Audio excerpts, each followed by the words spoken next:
IP를 지원해 줄 수 있는 국내에는 그런 회사들이 별로 없습니다. 그래도 있다면 어떤 기업들이 있는지 조금. 예리한데요? 네.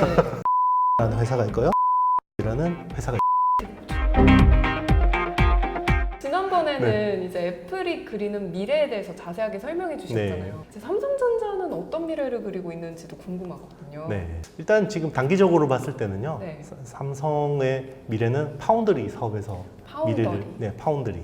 파운드리라는 게 뭐냐면요. 네. 지금 삼성전자의 우리 반도체라 그러면 다 메모리를 생각하잖아요. 메모리. 비메모리 부문이 있는데 비메모리랑 메모리의 차이가 네. 뭔지 모르겠어요. 메모리는요. 네. 저장 장치예요. 저장하는 거. 저장을 하는 거고요. 흔히 이야기하는 게 D램. D램. 네, D램하고 낸드 플래시, 메모리. 요 두 가지가 이제 메모리의 대부분이라고 생각하시면 되고요.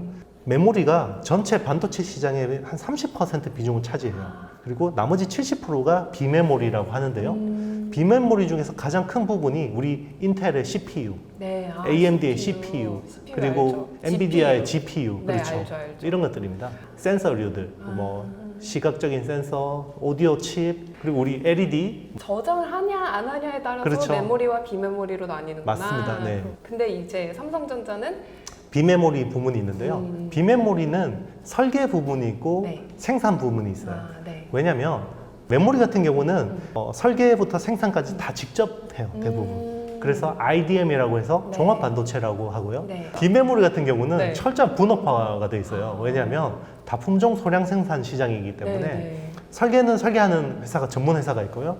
이제 생산은 생산하는 전문 회사가 있습니다. 네. 그래서 이 설계하는 회사를 팹리스라 그럽니다. 팹리스. 네, 팹이 없다고 해서 팹리스고요. 설계만 하는 회사예요. 팹리스 중에 제일 유명한 회사는 퀄컴이에요. 퀄컴. 네. 그리고 엔비디아. 엔비디아. 네, 이런 회사들이 제일 유명하고요. 그리고 엔비디아 AMD라는 알죠. 회사도 있고요. AMD. 파운드리 이런 회사들이 설계를 하면 어디 가서 생산을 해야 되잖아요. 네. 파운드리에서 제일 유명한 회사가 대만의 TSMC라는 회사입니다. 그러니까 우리나라로 치면 삼성전자라고 보면 돼요. 대만 경제의 대부분을 끌고 가는 회사라고 보시면 됩니다. 요새 다 여기 지금 엔비디아, 네네. TSMC 다 주가 날아가고 날아가고 있는 있죠. 기업들이잖아요. 맞습니다. 네. 앞으로도 그러면은 네, 특별하다라는 건가요? 맞습니다. 네, 특별하고요. 네. 그래서 그 TSMC를 추격하기 위해서 삼성전자가 파운드리 사업을 키우고 있습니다. 그래서 지금 파운드리 시장에서 넘버원은 TSMC고요. 네. 이 회사가 시장 점유율 기준으로 56% 정도를 차지하고 있습니다.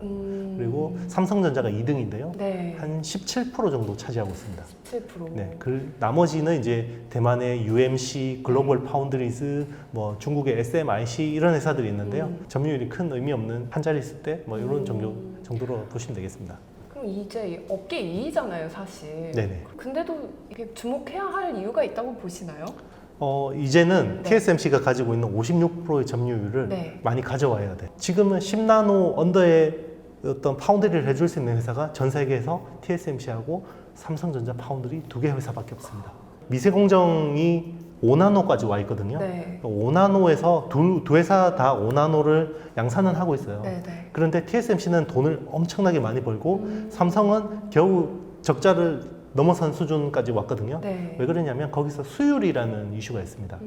100개를 생산해서 50개 양품이 나오는 회사하고 네. 70개 양품이 나오는 회사는 수익률이 다르겠죠. 그렇죠. 70개가 훨씬 좋겠죠. 그렇죠. TSMC가 지금 100개를 생산하면 네. 70개의 양품이 나옵니다. 5나노에서. 그래서 영업이익률이 40%가 나옵니다. 네. 그런데 삼성은 지금 50% 중후반대까지 나옵니다.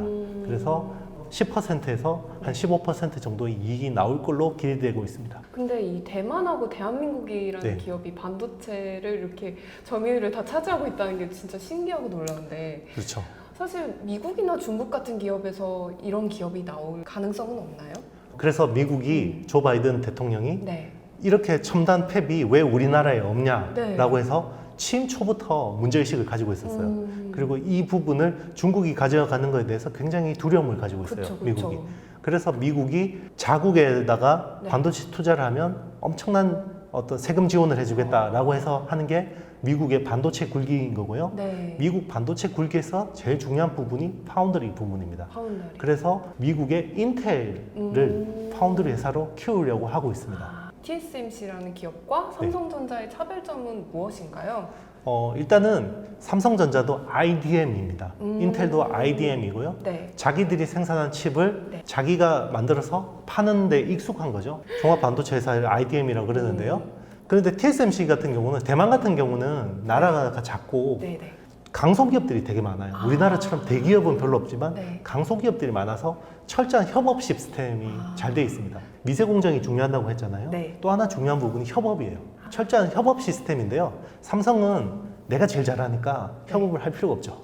인텔도 내가 제일 잘하니까 협업을 할 필요가 없죠. 네. 그런데 이 파운드리 비즈니스는요, 네. 철저한 협업 비즈니스가 필요한데요. 반도체 같은 경우는 이 칩이 만약에 한 개 있다 그러면 네. 재료비가 15%밖에 안 들어가요. 그러면 85% 이익을 내야 되잖아요. 네. 그런데 왜 안 그러냐면요, IP라고 해서 특허 사용료를 굉장히 많이 내야 돼요. 반도체 하나를 설계해서 생산하려면 네. 첨단 반도체 같은 경우는요, 한 500개에서 600개 IP가 필요해요. IP가. 다 로열티를 내고 갖다 써야 되는 거예요. 그러면 자기네 IP가 많을수록 유리하겠죠. 그쵸, 그쵸. 팹리스 업체가 왔을 때 이 IP를 지원해 주는 게 되게 중요합니다. 네. 그런데 TSMC는 이 IP가 3만 개 넘게 가지고 있는데요. 삼성은 한 6천 개 정도밖에 안 됩니다. 네. 한 20%밖에 안 되죠. 아. 그리고 이 IP를 지원해 줄 수 있는 협력 회사들도 굉장히 많아요, 대만에는. 그런데 국내에는 그런 회사들이 별로 없습니다. 그래도 있다면 네. 어떤 기업들이 있는지 조금 예리한데요. 네, 설명해 주시겠어요? 국내에 네. 코아시아라는 회사가 있습니다. 코아시아. 네, 코아시아라는 회사가 있고요. 그리고 AD 테크놀로지라는 회사가 있습니다. AD 잘 못 들어본 기업들이에요. 이제 AD 테크놀로지 같은 네. 회사는 그동안 TSMC의 디자인 네. 지원 회사였어요.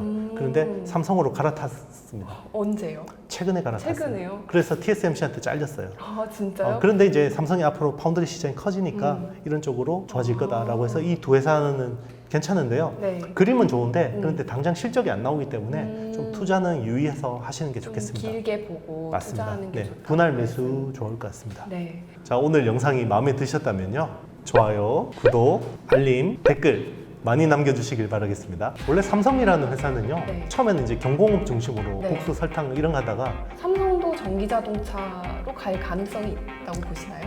애플이 아이카를 내놓는다 그러면 삼성도 분명히 따라갈 거예요. 네.